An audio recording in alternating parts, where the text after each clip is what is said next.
you've ever looked online at the circular wheels that Fanatec and Moza have, they might look very similar, but there's actually lots of differences that I can immediately tell by having these in our hands. We're going to compare them today. So this is a great video if you want to know every single difference and what might be right for you. Do you want to introduce this wheel, Sam? Because this is Sam's wheel. This is my one. This was a review unit given to me by Moza, by the way, but we're gonna tear both these apart really. So Sam, why do you introduce your wheel first? Right, so my wheel is the Fanatec Club Sport BMW GT2 V2. Mouthful. Right, mouthful. And it comes in at €299. Okay. It straight away it is considerably bigger and heavier than your Moza wheel. It's got, mine particularly has the quick release from the quick release 1 from Fanatec, and I also had to buy some magnetic shifters. I know it comes with magnetic shifters when you buy it, but I didn't like them. I don't understand that. What's the change there then? So you see this plate here? Yeah. This is actually 3D printed, and there's another plate just behind it, and it gives you stronger. Okay. The original ones are very, very. So you've modded it? Yes, it's been modded by some friendly guy in France. Yeah. I bought it off. But like I said, it's a big dished wheel. It's very heavy. You definitely feel like it's a proper steering wheel.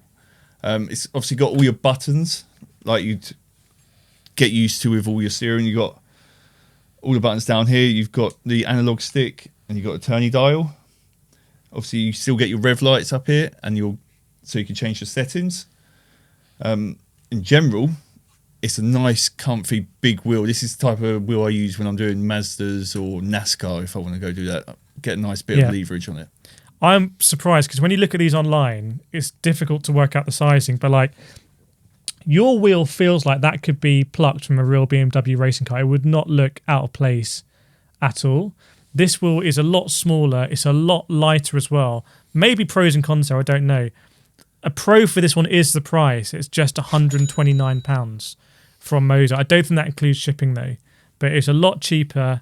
Very different construction around the back. So my paddles here are contained in the housing.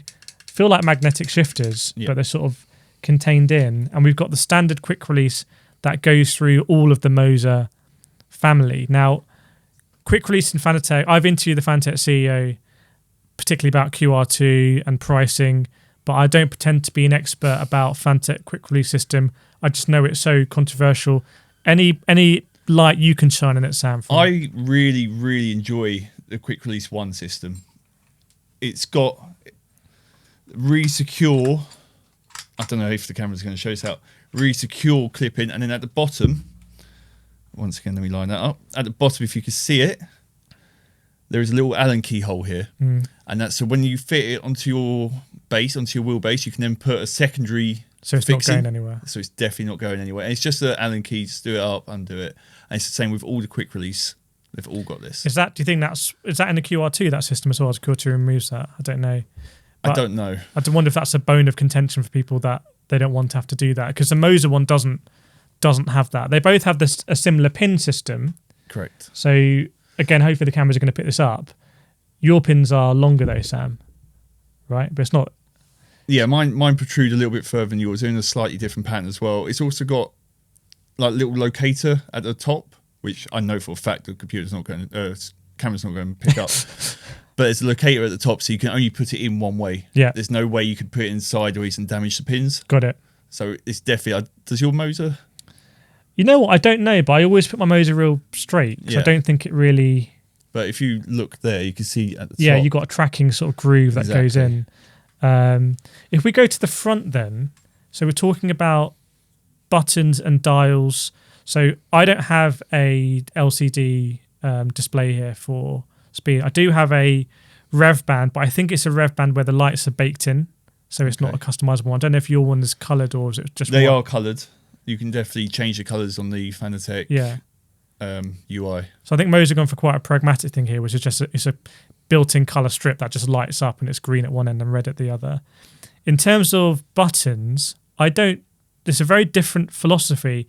This one feels like it's got a gamepad philosophy. Yeah.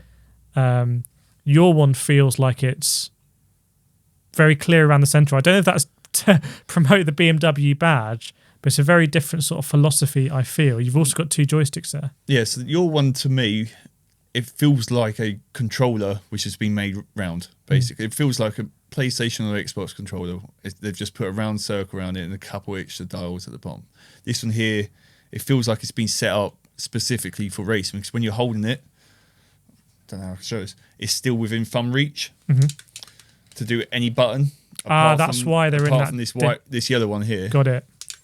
Yeah, so I have these ones here that actually they're not within thumb reach, so that's quite a gamery thing to have, those extra buttons. I think it basically, you have the same buttons as you have on a gamepad, so you can, anything that's mapped to a gamepad you can get here, but that means they've had to put buttons here. That's very, very interesting. In terms of the material, 2 very different materials. So this is I don't know whether it's leather or the vegan leather, but it's that sort of style with stitching. Yeah, I don't know what it actually is. Yours is Alcantara. It is. Very different styles. Like this one, very happy to wear without gloves. This is a bit like your car that you might drive day to day. You're not, unless you're Alan Partridge, you're not going to wear gloves when you're driving your car. But that is in a race car, which we've talked about a few times before, where if you're driving that in a BMW M4 GT3 or something, you're going to be wearing gloves. So very different feel.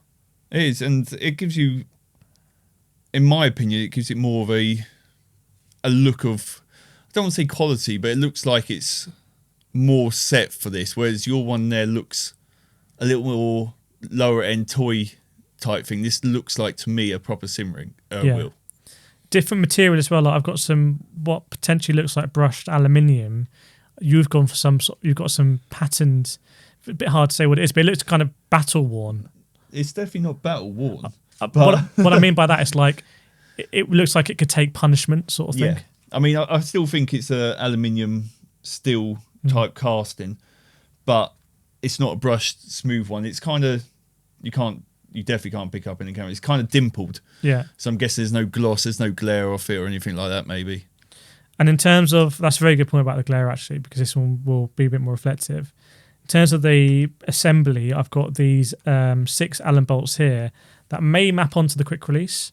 So that might be going all the way through to the quick release if I take them off, but definitely will take the faceplate off. I can see you've also got quite a few screws around there. So you've got screws around your joystick as well. I'm assuming this is to take off the back plate so you can access it all properly. Obviously with the quick release, which a Fanatec has, you've got the bolts inside it, which connect it. So let's go to final thoughts then. I mean, big price difference. This is half the price of your one, Sam, but very different propositions. I think it is fair to say that this one feels more like a computer game sort of peripheral. Yeah. That feels more like something that's been transplanted from a racing car into the sim racing world. Yeah, I mean, the price on yours is super for like 130 quid compared to, realistically, nearly £300 wheel. It's double the price. Is it worth the extra price? For me personally, I'd say it is. It's all about immersion in sim racing. But that there does look like a good starter. Let's dip our toe into sim racing type product. And that's the thing about Fanatec and Moza, you get an ecosystem of wheels. But hope you've enjoyed it. Let us know any comments you have in the questions in the comments, and take a look at our next video where we're going to compare these 2 wheels as well.